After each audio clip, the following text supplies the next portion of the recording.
Hello everyone, welcome to home science classes. Home science classes में आपका स्वागत है। कैसे हैं आप? आशा करती हूँ अच्छे होंगे, खुश होंगे, मस्त होंगे और पढ़ाई कर रहे होंगे। तो जैसा आप सभी को पता है कि हम चर्चा कर रहे हैं हेल्थ साइंस पर। हेल्थ साइंस में कल हमने जो डिस्कस किया था, यानी कि कल और परसों मिलाकर जो हमने डिस्कस किया था, वो किया था प्राथमिक उपचार पर। यानी कि जो सामान्य दुर्घटनाएं होती हैं, घरेलू सामान्य दुर्घटनाएं हैं, हम उनका प्राथमिक उपचार कैसे कर सकते हैं। जिसमें हमने सबसे पहले देखा था कि जो ये सामान्य घरेलू दुर्घटनाएं हो रही हैं, इनका कारण क्या है।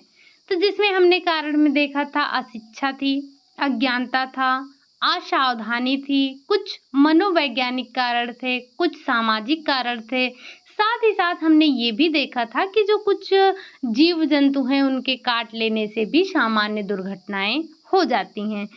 सामान्य जीव में जैसे कुत्ता आ जाता है, यानी कि पागल कुत्ता, बिच्छू ने डंक मार दिया, सांप ने काट लिया। तो ये सारे, ये बर्रे हो गए, ततैया हो गए, इन सभी के काटने से कुछ सामान्य सी दुर्घटनाएं हो जाती हैं।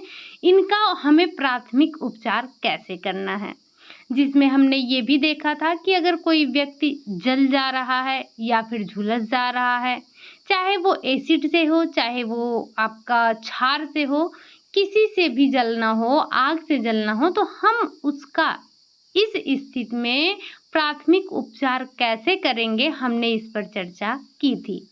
अगर कोई व्यक्ति डूब रहा है तो हम उसका प्राथमिक उपचार कैसे करेंगे। किसी व्यक्ति को सांप ने काटा हो या फिर पागल कुत्ते ने काटा हो, तो हम उसका प्राथमिक उपचार कैसे करेंगे। साथ ही साथ किसी व्यक्ति को मूर्छा आ गया हो, या कोई व्यक्ति हो मतलब जो बेहोश हो गया हो, साथ ही साथ किसी व्यक्ति को मिर्गी आ रही हो या फिर लू लग गया हो, तो ऐसी स्थिति में हम किस तरह से उसका प्राथमिक उपचार करेंगे, हमने इस बात पर चर्चा की थी। अब ये तो हमने कल चर्चा की थी, आज हमें क्या देखना है। अब उसी के आगे आज हम चर्चा करेंगे कि घरेलू देशज औषधियाँ।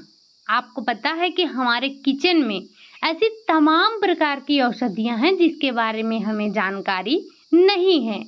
आपने देखा, जो कल देखा था दुर्घटनाओं के बारे में, अब उनसे बचने के लिए कुछ तो हमें उपाय करना चाहिए। हमारे पास कुछ ऐसी देशज घरेलू जो है औषधियाँ होनी चाहिए जिनका हम तुरंत उपचार कर सकें, जिनसे, ठीक।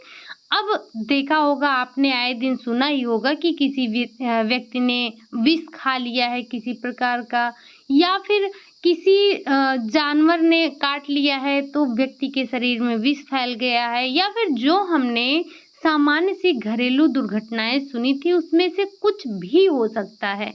तो अब इनके उपचार के लिए हमें घरेलू औषधियों की आवश्यकता होगी। तो इसमें हम कुछ और जानने से पहले, कुछ और समझने से पहले, हम जो घरेलू औषधियाँ हैं, इनके महत्व के बारे में थोड़ी सी चर्चा कर लेते हैं कि इनका क्या महत्व है, ठीक। घरेलू जो देशज औषधियाँ हैं, इनका क्या महत्व है। तो प्राकृतिक वस्तुओं से जो औषधियाँ घर में तैयार की जाती हैं, हम उन्हीं को तो घरेलू औषधियाँ कहेंगे। अब ये जो घरेलू औषधियाँ हैं, ये मानव के जीवन में बहुत ही महत्वपूर्ण भूमिका निभाते हैं, जिसमें से सबसे पहले आ जाता है रोग की गंभीरता को कम करना। ये जो औषधियाँ हैं, ये रोग की गंभीरता को कम करती हैं और दुर्घटना के समय प्राथमिक उपचार में मदद करती हैं, ठीक। साथ ही साथ धन और समय दोनों की बचत करती हैं। जो ये हमारी देशज औषधियाँ हैं, ये जो गृहिणी है उसके धन और समय दोनों की बचत करती हैं।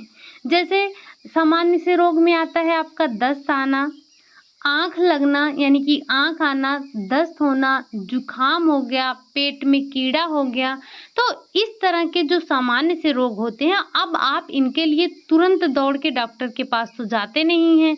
या आपको अगर घरेलू औषधियों के बारे में जानकारी होगी तो आप दौड़कर नहीं जाएंगे।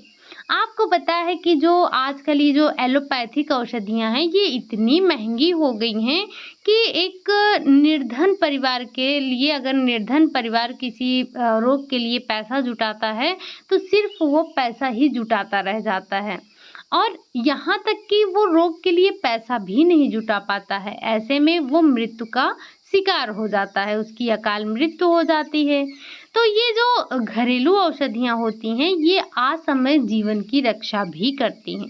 साथ ही साथ आपात स्थिति में उपयोग, घर में जो हमारी देशज औषधियाँ हैं ये एक गृहिणी के ना ही सिर्फ समय और धन की बचत करती हैं बल्कि उसके साहस को भी बढ़ाती हैं। आपात स्थिति में गृहिणी इसका उपयोग कर सकती है। जैसे जैसे मान लो किसी बच्चे को रात में पेट दर्द होने लगा। अब पेट दर्द हो रहा है तो स्त्री रात के समय में बच्चे को कहाँ लेकर जाएगी। ऐसे में जो उसके पास घरेलू औषधियाँ हैं उनसे वो उसका उपचार कर सकती है, बच्चे को दर्द से राहत दिला सकती है।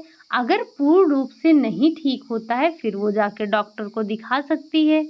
तो ये जो औषधियाँ होती हैं ये आपात उपचार में भी काम आती हैं। तो हमने इसकी 3 प्रमुख महत्व को देखा, जिसमें सबसे पहले रोग की गंभीरता कम करना था, धन और समय दोनों की बचत करना था, आपात स्थिति में हम इसका उपयोग भी कर रहे थे। ठीक, ये तो हमने बस ये समझा कि क्या महत्व है।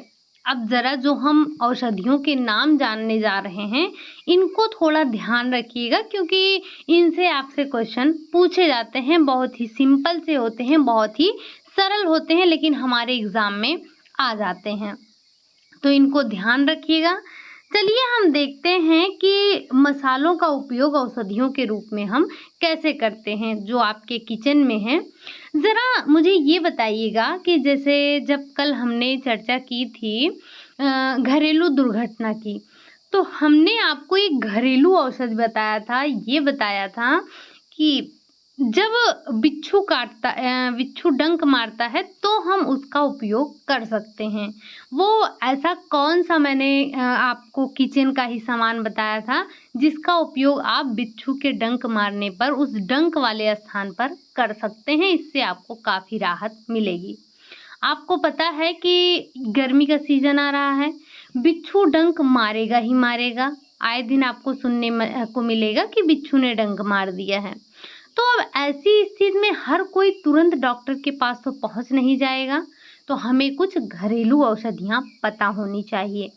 जैसे सबसे पहले हमने आपको कल बताया था कि अगर कहीं पर बिच्छू ने डंक मारा है, जैसे ये आपका पैर हो गया, पैर मुझे बनाना नहीं आ रहा है, यहाँ पर बिच्छू ने डंक मार दिया, आपको जगह दिख रही है, तो आप क्या कर सकते हैं, वहाँ पर टाटा नमक जो है, ध्यान रखिएगा कल भी मैंने आपको बताया था टाटा नमक होना चाहिए।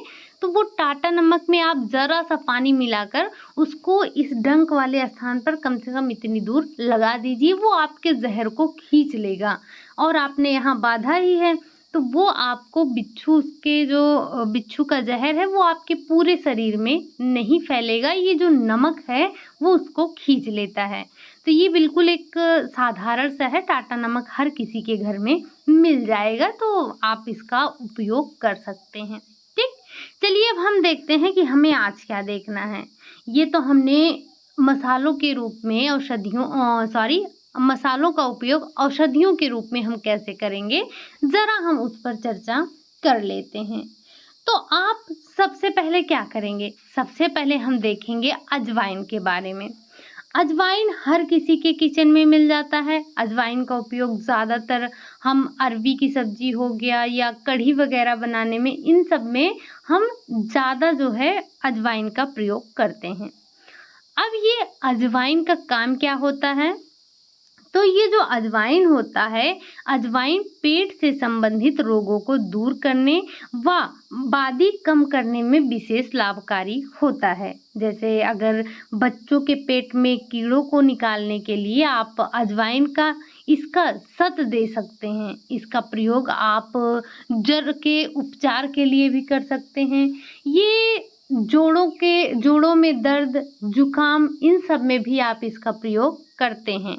खांसी हो गया, दर्द वाले स्थान पर इसका लेप लगाने से आपको लाभ होता है और हिस्टीरिया के रोगी पर भी इसका उपयोग कर सकते हैं।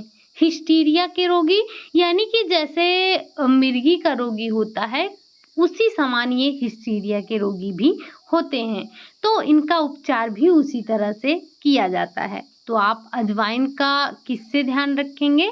अजवाइन जो है वो पेट से संबंधित रोगों को दूर करने में काफ़ी लाभकारी होता है। साथ ही साथ अगर आपको सर्दी जुकाम हुआ है तो आप इसका भाप लीजिए।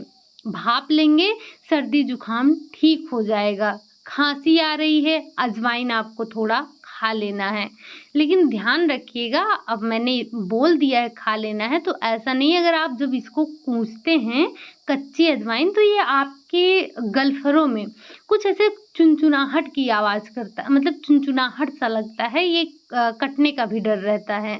तो लेकिन ये बहुत फ़ायदा करता है, अगर आप खा सकते हैं, बहुत कड़वा भी लगता है, अगर आप खा सकते हैं तो खांसी जुकाम में ये काफ़ी फ़ायदा करता है। नहीं खा सकते हैं तो इसका भाप भी ले सकते हैं, आपके लिए बहुत फ़ायदेमंद होगा। जैसे आप पानी उबाल लीजिए, उसमें अजवाइन डाल के पानी उबाल लीजिए और उसकी भाप को लीजिए, ये बहुत फ़ायदा करता है। ठीक, अगला आ जाता है दालचीनी। दालचीनी तो आप सभी ने खूब डाली होगी सब्जियों में। आप गरम मसाला है ये हमारा एक दालचीनी, तो इसका प्रयोग आप मसाले में तो करते ही करते हैं, ये हम सब जानते हैं। तो ये क्या है? ये पेड़ की छाल होती है। जो दालचीनी है ये पेड़ की छाल होती है। अतिसार हो गया, जी घबराना हो गया, वमन को रोकने के लिए इसका प्रयोग किया जाता है। तो ये जो दालचीनी है ये वमन को रोकने के लिए किया जाता है और पेट के भारीपन को भी दूर करने में लाभकारी है। तो हम ये कह सकते हैं ना कि ये पेट के लिए फायदेमंद है। तो ये क्या होता है? पेट के लिए फायदेमंद होता है। इसका छाल का जो तेल है वो भी काफ़ी गुणकारी होता है, यानी कि हमारे बहुत उपयोग में लाता है। अगला है हींग। हींग क्या है? तो आप सभी ने देखा होगा, हम इसको कुछ और समझने से पहले ये समझ लेते हैं। आपने देखा होगा जब छोटा सा बच्चा है, यानी कि जो एक नवजात शिशु है, तो नवजात शिशु के जब कभी पेट में दर्द होता है या उसका पेट कुछ फूला-फूला सा रहता है, तो जो दादी अम्मा हैं क्या कहती हैं, थोड़ा-सा हींग उसको पिला दो। क्यों? इससे उसके पेट को राहत मिलेगी। तो ये पाचन विकार को सही करने में लाभकारी है। हम थोड़ा-सा यहाँ देखते हैं कि बच्चों को श्वसन संबंधी, नाड़ी तंत्र संबंधी, निमोनिया आदि रोगों में इसका प्रयोग किया जाता है। हैजा, कुकुर खांसी, अपच तथा पेट के ऐंठन में भी इसका प्रयोग करते हैं। जैसे अगर बच्चे के या व्यक्ति के पेट में ऐंठन है, हैजा है, काली खांसी है, कैलिक दर्द है, तो इन सभी में हींग का प्रयोग किया जाता है। आप देख रहे हैं कि हमारे पास कितनी औषधियां हैं, महिलाएं कितनी ज़्यादा पावरफुल हैं। ठीक, अगला है आपका छोटी इलायची।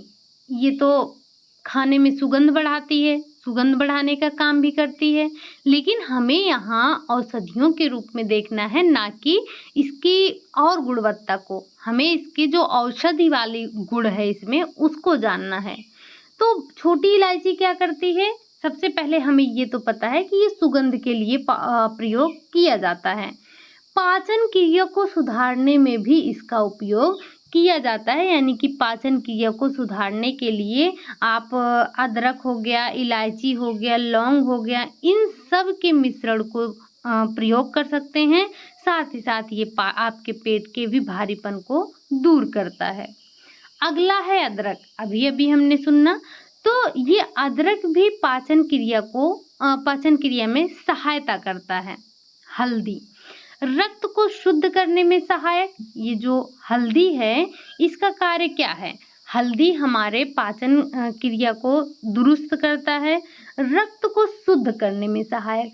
ये जो जैसे आपको कहीं पर चोट लग गई है तो आप वहाँ पर हल्दी का लेप लगा सकते हैं। खून ना बह रहा हो, जो धूस की चोट होती है उसको आप हल्दी लगा देने से वो खून अंदर ही अंदर फट जाता है। आपने सुना ही होगा कि किसी को अगर धूस की चोट लग गई है तो उसपे हल्दी और प्याज पीस कर लगा दिया जाता है।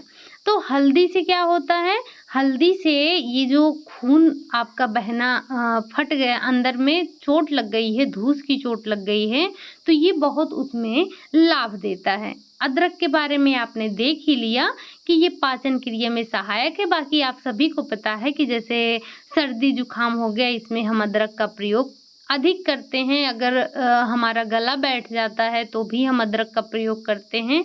ये हमारे अदरक का जो रस है इसको शुद्ध जो शहद होता है उसमें चाटने से हमारे गले को लाभ होता है। तो ये तमाम प्रकार के लाभ होते हैं। साथ ही साथ जो हल्दी है ये त्वचा को साफ करने में सहायक है, कीटाणुनाशक भी होता है। ये हल्दी क्या करता है, हल्दी कीटाणुओं को नाश करता है, उसको मार देता है कीड़ों को। ठीक। अगला है जो अगला मसाला है वो है सौंफ। अब सौंफ का काम क्या होता है, तो सौंफ बच्चों के पेट की वायु और बदहजमी को दूर करता है। जैसे जो बच्चे हैं उनके जो पेट की वायु है उसको दूर करेगा, बदहजमी की शिकायत को भी दूर करेगा। साथ ही साथ सौंफ को घी में भूनकर पीस लें, फिर उसके साथ थोड़ी सी चीनी मिलाकर सुबह शाम 9 से 10 ग्राम की मात्रा खाने से दांतों के रोग में भी लाभ मिलता है। ये सिर्फ और सिर्फ पेट के लिए ही नहीं, दांतों में भी लाभ देता है। अगला है राई। राई का नाम तो आप सभी ने ही सुना होगा। तो राई क्या है, राई बेहोशी या मूर्छा दूर करने में सहायता करती है। साथ ही साथ पिसी हुई राई सूंघने से मिर्गी के रोगी को उसकी बेहोशी दूर की जाती है। अगर मिर्गी के रोगी को सूंघाया जाए तो इससे उसकी बेहोशी दूर होती है। ठीक। अगला है नमक। नमक का उपयोग तो ये कभी हमने देखा, अब यहाँ देख लेते हैं। तो ये जो नमक होता है ये शरीर के किसी भाग पर सूजन आने पर गर्म पानी में डालकर सिकाई करने से जो सूजन होती है, सूजन दूर होती है या फिर सूजन की कमी दूर हो जाती है। यानी कि जो सूजन है उसमें कमी आ जाती है। कभी भी अगर कहीं किसी पार्ट में सूजन है तो हम क्या करते हैं, नमक और गुनगुना पानी लेकर उसकी धुलाई करते हैं, सिकाई करते हैं। इससे सूजन में कमी आती है और सुधार होता है। ठीक। तो ये हमने क्या देखा, ये हमने देखा नमक के बारे में। अब थोड़ी सी बात हम कर लेते हैं लौंग के बारे में। तो लौंग के बारे में हमें पता है कि ये दांतों के दर्द को दूर करने में काफ़ी लाभकारी होता है। जो अगर किसी के दांतों में दर्द हो रहा होता है तो वो लौंग का तेल लगा लेता है या फिर लौंग को दांतों के नीचे रख लेता है। ये काफ़ी लाभकारी होते हैं। अगला है काली मिर्च। काली मिर्च का उपयोग हम क्यों करते हैं, तो गले को साफ करने और कफ को हटाने के लिए हम काली मिर्च का उपयोग करते हैं। साथ ही साथ मेथी के बारे में आप सभी ने सुना होगा। तो मेथी का कार्य क्या होता है, मेथी भूख को बढ़ाने में और वायु विकार में फायदेमंद होती है। यानी कि आपकी अगर भूख नहीं बढ़ रही है तो आप सुबह सुबह क्या करें, खाली पेट मेथी का दाना खाएं, उसे मतलब शाम को भिगो दें और सुबह उसको खाकर पानी पी लें। ये वायु विकार में भी फायदेमंद होती है, साथ ही साथ आपके भूख को भी बढ़ाने वाली होती है। अगला है जीरा। जीरा क्या है, ये भी भूख बढ़ाने में सहायक है, पाचन क्रिया में लाभकारी होता है। जो जीरा होता है ये क्या होता है, ये पाचन क्रिया में सहायक होता है, साथ ही साथ भूख बढ़ाने में भी सहायक होता है। तो ये कुछ मसाले थे जिनके बारे में हमने चर्चा किया कि इनका काम क्या क्या होता है। और भी कुछ मसाले हैं जो हमारे स्वास्थ्य के लिए लाभकारी होते हैं या हम इनका प्रयोग औषधियों के रूप में कर सकते हैं।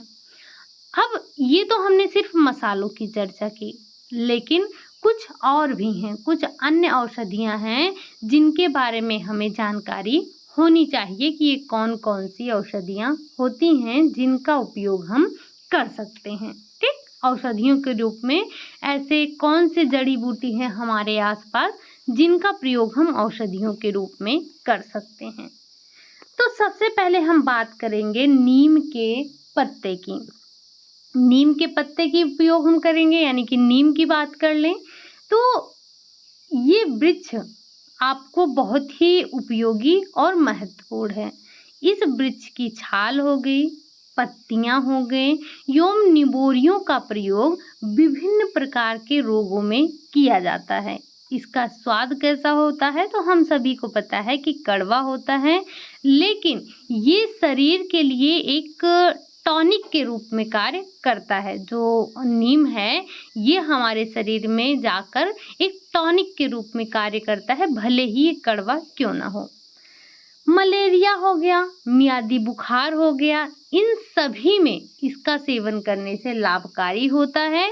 त्वचा के रोगों के लिए भी इनकी पत्तियां आपको उबाल कर ठंडा करके इनको नहाना चाहिए। चर्म रोगी के लिए ये लाभकारी होता है। अगर किसी को खास खुजली हो रही है तो ऐसे में उसे पानी में इसको उबाल लेना चाहिए, ठंडा कर लेना चाहिए और फिर इसी से उसको स्नान करना चाहिए। अपने कपड़े को भी इसी पानी से धुलाई करना चाहिए। आपको पता है कि आजकल नीम के साबुन भी मिल रहे हैं जो रोगी को नहाने के लिए, रोग के स्थान को साफ करने के लिए हम प्रयोग में लाते हैं। तो ये जो नीम का पत्ता है, नीम की छाल है, नीम का तेल है, ये सारे के सारे हमारे लिए बहुत ही महत्वपूर्ण हैं और औषधियों के रूप में प्रयोग किए जाते हैं। अगला है बेल। क्या है? बेल। तो बेल क्या करता है? इस फल में फैटिन पाया जाता है। ध्यान रखिएगा, बेल को पके या फिर अर्ध पके रूप में आप प्रयोग करते हैं। इस फल में फैटिन पाया जाता है जो मुख्य रूप से भोजन को पकाने में सहायक होता है, पचाने में, और पेचिस के रोगी को या फिर और अतिसार के साथ साथ जिसे कब्ज रहता है उसे बेल का फल दिया जाता है। बेल का जो शरबत होता है वो भी बहुत आरामदायक होता है, यानी कि आंतों को आराम देता है, उनको ठंडक पहुंचाता है। तो ये बेल भी हमारे लिए किसी औषधि से कम नहीं होता है। इसमें जो फैकिटन पाया जाता है इसको आप ध्यान रखिएगा। ठीक, क्या पाया जाता है? फैकिटन पाया जाता है। अगला है आपका, ये तो आपने दो देखा। तीसरा है तुलसी। तुलसी तो बहुत ही गुणकारी है। आपने तुलसी के बारे में बहुत कुछ सुना होगा। तो ये जो तुलसी है हमारे लिए बहुत ही लाभकारी है। एक तो तुलसी को बहुत पवित्र माना गया है। तुलसी जो है ये पवित्र मानी जाती है और हमारे तो देश में इनकी पूजा भी की जाती है। जरा एक बार कमेंट करके बताइएगा कि तुलसी पूजन दिवस कब मनाते हैं हम। ठीक, तो हम यहाँ बात कर रहे हैं औषधि की। जो तुलसी की पत्तियां हैं ये कीटाणुनाशक गुण होती हैं। इनके अंदर कीटाणुनाशक गुण पाया जाता है। इनकी जो पत्तियां हैं वो पेट के विकार, श्वास संबंधी रोग, मोतियाबिंद, इन सभी के लिए उपयोग में लाई जाती हैं। इनका उपयोग हम करते हैं और साथ ही साथ जैसे चर्म रोग हो गए, घावों को पत्तियों पर पीसकर हम लेप लगाते हैं, इससे भी उपचार करते हैं। पत्तियों को उबालकर पीने से जुकाम में भी फायदा मिलता है। इसके रसों को हम कान में डालते हैं, ये भी काफ़ी गुणकारी होता है। मूत्र संबंधी रोगों में इसके बीज लाभकारी होते हैं। चाय में तुलसी के पत्ते डालने से रोगी को आराम मिलता है। साथ ही साथ अगर उसको सर्दी, जुकाम, बुखार ये सारी चीज़ें हैं तो इसमें भी उसको काफ़ी लाभ मिलता है। तो ये तुलसी हमारे लिए बहुत गुणकारी होती है। अगला है कुनैन, जिसके बारे में आप सभी ने सुना होगा। कुनैन क्या है? तो ये मलेरिया का एक बहुत प्रसिद्ध दवा है। मलेरिया के रोगियों को हम इसको देते हैं। ये सिनकोना पेड़ की छाल से प्राप्त होता है। निमोनिया हो गया, पेचिस हो गया, इन सभी के उपचार में भी हम इसका उपयोग कर लेते हैं। इसके अधिक सेवन से चक्कर आने लगते हैं। इसका द्रव जोड़ों के दर्द और जोड़ों पर हम लगाएं तो रोगियों को किसी भी औषध की आवश्यकता नहीं है। यानी कि हृदय के रोगी को ये औषध आपको नहीं देना चाहिए। अगर आप घुटने के रोगी को या फिर जिनके जोड़ों में दर्द है वहाँ पर लगाते हैं तो बहुत लाभकारी होगा। लेकिन ध्यान ये भी रखिएगा कि अगर कोई व्यक्ति हृदय का मरीज है तो उसको आप ये औषध नहीं देंगे। कुनैन का प्रयोग उसके लिए नहीं किया जाएगा। अगली दवा क्या है? मुलेठी। मुलेठी की अगर बात की जाए तो इसके पौधे की जड़ लाभकारी होती है। जो मुलेठी होती है, आपने देखा होगा, आप मुलेठी जो खाते हैं वो पौधे की जड़ होती है और उसी जड़ का प्रयोग आप करते हैं। ये आपके लिए लाभकारी होता है। इसका प्रयोग हम करते हैं खांसी, गले के खराश, पेट दर्द, इन सब में हम इनका सेवन करते हैं, मुलेठी का सेवन करते हैं। और मुलेठी का जो चूर्ण है उसको शहद या फिर मक्खन में मिलाकर घाव पर लेप किया जाता है। पेट के अल्सर में इसका जो द्रव होता है उसको आप प्रयोग में लाते हैं। सिर की त्वचा के दोषों को दूर करने के लिए आप मुलेठी का प्रयोग करते हैं। अगर आपको याद हो तो मुलेठी हम अक्सर खा लिया करते थे। ठीक, अगला है इसबगोल। अब ये इसबगोल क्या है? तो इसबगोल को इसबगोल की भूसी के नाम से जाना जाता है। ये कब्ज को दूर करने में सहायक होता है।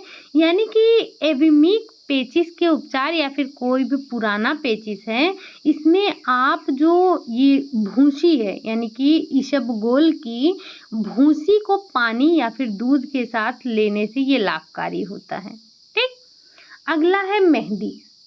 मेहंदी के बारे में आप सभी ने सुना होगा कि ये चर्म रोग के लिए उपयोगी होता है। जो मेहंदी है ये चर्म रोग के उपचार में आप मेहंदी का प्रयोग करते हैं।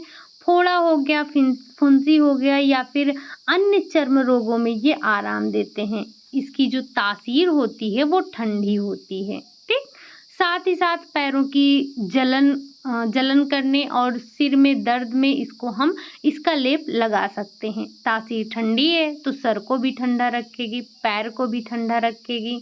इसके पत्तियों को उबाल कर गरारे करने से भी दर्द में आराम मिलता है। ठीक, अब अगली दवा क्या है? हमारी जो अगली औषधि है वो क्या है? वो है पुदीना। गर्मी का मौसम है, पुदीना हमें खूब मिल जाएगा। तो पुदीना पाचन क्रिया में लाभकारी है, उल्टियों को बंद करने में सहायक है। आपको पता है पुदीना का प्रयोग पेट के भारीपन, वमन, जी मिचलाने या फिर जो अतिसार के रोगी हैं उनके लिए किया जाता है। ये जो पुदीना की पत्तियों और फूल में पिपरमिंट उपस्थित होता है। इनकी पत्तियों को पीसकर आप सर पे लगाइए, आराम मिलेगा इससे। पिपरमिंट के ये जो पिपरमिंट होता है इनमें पाया जाने वाला जो पिपरमिंट है वो मुंह की दुर्गंध को भी दूर करता है। पुदीना वैसे भी खाते हैं। तो आजकल ये पुदीना हरा के नाम से बहुत ज़्यादा प्रसिद्ध है। ये कैसा होता है? हरा होता है। इसकी अगर 2 से 3 बूंद पानी में मिलाकर हम सेवन करें तो हमें ये तुरंत आराम देता है। ठीक, अगला है फिटकरी। अब फिटकरी क्या है? फिटकरी तो बड़े काम की चीज है। फिटकरी को आप महीन पीसकर बुखार आने के समय से 4 घंटे पहले 2 से 4 रत्ती चूर्ण को 1 चुटकी भर देसी खांड में अगर मिलाकर देने से जो बुखार है वो दूर हो जाता है। साथ ही साथ ये क्या करते हैं? रक्त स्राव को रोकते हैं। फिटकरी का काम क्या होता है? ये रक्त स्राव को रोकते हैं। गुलाब जल में मिलाकर आँखों में डालने से जो आँखों का दर्द है वो भी दूर होता है। आपने 2 रत्ती क्या की? फिटकरी पीस ली, आधा छटाक गुलाब के अर्क में मिलाकर इसमें शीशी में भर दें। दुखती हुई आँखों में 2-2 बूंद डाल दें। इससे जो आँखों की लाली है, कीचड़ है, ये दुखना है, ये सारी की सारी चीज़ें बंद हो जाती हैं। अगला है चूना। अब चूना क्या करता है? चूना हम क्यों ले रहे हैं? चूने का क्या कार्य है? तो हल्दी के साथ मिलाकर चोट या घाव पर लगाने से दर्द में राहत मिलती है। ये जो चूना है ये हमें दर्द से राहत दिलाता है। अगला है नारियल का तेल। नारियल का तेल आपने देखा होगा, जब कल हमने पढ़ा था कि अगर कोई व्यक्ति है और उसने क्या किया है, किसी व्यक्ति ने उसके कपड़े में आग पकड़ लिया है और वो चिपक गया है कपड़ा व्यक्ति के शरीर में, तो हमें पानी डालकर या उसे खींचकर नहीं निकालना है। हमें करना क्या है, तो जहाँ पर कपड़ा चिपका है वहाँ पर आप नारियल का तेल लगा दीजिए और उसकी जो सतह है वो गीली हो जाएगी और कपड़ा स्वतः ही निकल जाएगा। तो नारियल का तेल घाव भरने में सहायक है। जले भाग पर लगाने पर ये जलन कम करता है। ठीक। प्याज की बात करें तो प्याज व पुदीना का रस मिलाकर पानी पीने से हैजा जैसे बीमारियों में लाभ होता है।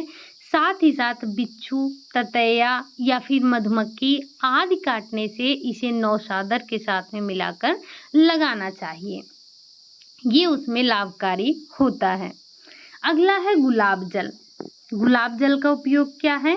गुलाब जल का प्रयोग नेत्रों में करने से शीतलता का अनुभव होता है। अगर आप गुलाब जल का प्रयोग कर रहे हैं तो ये आपके नेत्रों को शीतलता प्रदान करते हैं, ठंडक प्रदान करते हैं। गुलाब जल हमारे लिए काफ़ी लाभकारी है। ठीक। तो ये हमने देखा कि कुछ और औषधियाँ हैं जिनका उपयोग हम कर सकते हैं। ये हमारे आसपास किचन में भी ये सारी चीज़ें मिल जाती हैं। आपको पता है कि ये गुलाब जल बड़ी आसानी से, आंवला हो गया, वैसे आंवला के बारे में शायद हमने नहीं पढ़ा, लेकिन आप ध्यान रखिएगा कि आंवले का प्रयोग ताज़े और सूखे दोनों रूपों में हम करते हैं। ये हल्के जुलाब के लिए भी प्रयोग किए जाते हैं। अगर यकृत की बीमारियां दूर करनी है उसमें भी हम सहायता प्रदान करते हैं। हमें आंवले का शरबत हमें स्फूर्तिदायक और पेट, यकृत इन सभी विकारों से दूर करता है। साथ ही साथ एक बार कमेंट करके बताइएगा कि आंवले में कौन सी विटामिन प्रचुर मात्रा में पाई जाती है, या सर्वाधिक विटामिन कौन सी विटामिन आंवले में पाई जाती है। ज़रा एक बार कमेंट करके बताइएगा। अब हम बात कर लेते हैं कुछ रासायनिक औषधियों की, जो कि हमारे घर पर ही मिल जाती हैं, हमारे घर पर रखी रहती हैं। तो बस ये हमारा लास्ट टॉपिक है, यानी कि लास्ट पॉइंट है जिस पे हमें चर्चा करनी है। कौन सी? रासायनिक औषधियों के बारे में। रासायनिक औषधियाँ कौन कौन सी हैं, किस में हम इसका उपयोग करते हैं। ठीक। तो सबसे पहली रासायनिक जो औषधि है वो है हमारी अमोनिया। अमोनिया के बारे में आप सभी ने कई बार सुना होगा। ठीक। अमोनिया सूंघने से मूर्छा दूर होती है। अभी आपने पहले भी कल की क्लास में भी देखा था कि मूर्छित व्यक्ति को आपने अमोनिया सूंघाया था। तो अमोनिया सूंघने से मूर्छा दूर होता है। किसी विषैले कीट द्वारा काटने या फिर डंक मारने पर भी इसका प्रयोग किया जाता है। किसका? अमोनिया का। साथ ही साथ अमृत धारा के बारे में भी आपने जो सैटरडे की क्लास हुई थी, जो कि हमने पहली क्लास ली थी प्राथमिक चिकित्सा की, उसमें आपने देखा था कि जो डॉक्टर का, यानी कि जो प्राथमिक चिकित्सक का फर्स्ट एड बॉक्स होता है उसमें क्या क्या चीज़ें होनी चाहिए। तो ये सारी चीज़ें होनी चाहिए जिसके बारे में अभी हम पढ़ने वाले हैं। ये सारी चीज़ें उसके बैग में होनी चाहिए। अब बैग में हैं, यानी कि उसके जो बॉक्स है उसमें हैं, तो इनके उपयोग के बारे में भी हमें पता होना चाहिए। अमृत धारा क्या करेंगे? तो ये जी मिचलाना, दस्त, उल्टी यानी कि वमन आदि में महत्वपूर्ण घरेलू औषधि है। यानी कि आप इसका प्रयोग कब कर सकते हैं? जब व्यक्ति में जी मिचला रहा हो, दस्त हो रहा हो, वमन हो रहा हो, तो ऐसी स्थिति में आप अमृत धारा का प्रयोग करेंगे। अगला है डिटॉल। डिटॉल क्या करेंगे? तो आपको पता है कि डिटॉल क्या होता है। ये कीटाणुनाशक है और घाव भरने में काम आता है। साथ ही साथ हम डिटॉल से नहा भी लेते हैं। जैसे अगर किसी व्यक्ति को खास खुजली होती है तो उससे नहाता भी है। ये कीटाणुनाशक है, इसीलिए हम नहाते हैं, कपड़े भी धुल सकते हैं। कभी-कभी तो हम इसको पोछा भी इससे लगा देते हैं ताकि जो कीटाणु हैं वो सब मर जाएँ, ठीक? और ये जैसे घाव की अगर साफ-सफाई करनी है तो उसमें भी हम डिटॉल का प्रयोग करते हैं। कट गया है तो हम डिटॉल का प्रयोग करते हैं। क्यों? क्योंकि ये कीटाणुनाशक है, कीटाणुओं को नाश कर देता है और जो हमारा घाव है उसमें बैक्टीरिया आदि को नहीं पनपने देता है। ये कीटाणुनाशक होता है। अगला है बरनॉल। जले स्थान पर लगाने के लिए एक अच्छी क्रीम होती है। आपने बार-बार बरनॉल का नाम सुना होगा जब हम जलने का ज़िक्र कर रहे थे। तो इसका मतलब ये बरनॉल हमारे लिए बहुत इम्पोर्टेंट है क्या? तो ये जले स्थान पर लगाने की एक बहुत ही अच्छी क्रीम होती है। साथ ही साथ आयोडेक्स। आयोडेक्स से हम सभी परिचित हैं। ये एक दर्दनाशक औषधि है और ये गुम चोट यानी कि जो चोट दिखाई नहीं जा देती है, मोच हो गया, इन सभी में लाभकारी होता है। आपने देखा होगा वो एक टाइटल आता है टीवी में, कमर में दर्द होती है तो बोलता है आयोडेक्स लगा दो। तो क्या होता है? वो दर्द को खींचने वाला होता है, आपके दर्द को फटाक से खींचता है। इसीलिए हम आयोडेक्स का प्रयोग करते हैं। अगला है पैरासिटामॉल। पैरासिटामॉल का उपयोग हम क्यों करते हैं? तो ज्वर को कम करने के लिए आप इसका प्रयोग करते हैं। ये जो है आपको ये अनेक जो कीट पतंगों के काटने, बिच्छू के डंक मारने या फिर सर्पदंशन के घाव को भरने में, ये विष को नष्ट करने में बहुत ही लाभकारी होता है। ये कोई संक्रामक रोग हो गया, उनको फैलने के समय जल को कीटाणु मुक्त करने के लिए भी इसका प्रयोग हम करते हैं, ठीक? और ये बहुत ही लाभकारी होता है। अगला है ये तो पोटेशियम परमैंगनेट है और हम बात कर रहे थे पैरासिटामॉल की। तो पोटेशियम परमैंगनेट क्या करता है? ये जैसे जो डंक वंक मार दिए हैं उनके लिए बहुत लाभकारी होता है। साथ ही साथ पोटेशियम परमैंगनेट का एक नाम है लाल दवा। क्या नाम है? लाल दवा नाम है इसका। हमने पहले भी इसका जिक्र किया था। एक बार मुझे ये बताइएगा कि जल की कौन सी कठोरता को दूर करने के लिए आप पोटेशियम परमैंगनेट का उपयोग करते हैं? तो पोटेशियम परमैंगनेट का उपयोग किसके लिए करते हैं यहाँ पर? यहाँ पर जो कीट मुक्त करने के लिए, यानी कि जो बिच्छू ने डंक मार दिया, सांप ने काट लिया है या फिर कोई भी कीट पतंगा ने काट लिया है, तो ऐसे में संक्रमक को रोकने के लिए आप इसे, या फिर कह सकते हैं कीटाणु मुक्त करने के लिए आप इसका प्रयोग करते हैं, ठीक? एक बार लेकिन मुझे बताइएगा कि कठोरता को आप कौन सी कठोरता को कम करने के लिए इसका प्रयोग करते हैं? तो ये हमने देख लिया पोटेशियम परमैंगनेट का उपयोग। साथ ही इससे पहले हमने पैरासिटामॉल देखा जो कि ज्वर में हम उपयोग कर रहे थे। अब हम बात कर लेते हैं स्प्रिट की। तो ये जो स्प्रिट है ये घाव साफ करने के लिए या निसंक्रमण के लिए हम इसका उपयोग करते हैं। आपने देखा होगा जब कभी डॉक्टर इंजेक्शन लगाते हैं तो उससे पहले स्प्रिट लगाते हैं। वो वहाँ की जगह को निसंक्रमित करते हैं, ठीक? ताकि जो वहाँ पर कोई बैक्टीरिया वगैरह हो तो वो अंदर ना जाएं। अगला है बोरिक एसिड। ये सारे के सारे रासायनिक की बात कर रहे हैं हम। बोरिक एसिड, इसका कार्य होता है यह घाव को धोने में काम आता है और कीटाणुनाशक होता है। जो बोरिक एसिड है ये भी घाव को धोने के काम आता है, कीटाणुनाशक होता है।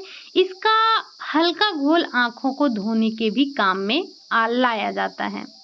आज का लास्ट है मर्क्यूरोक्रोम। अब ये मर्क्यूरोक्रोम क्या है?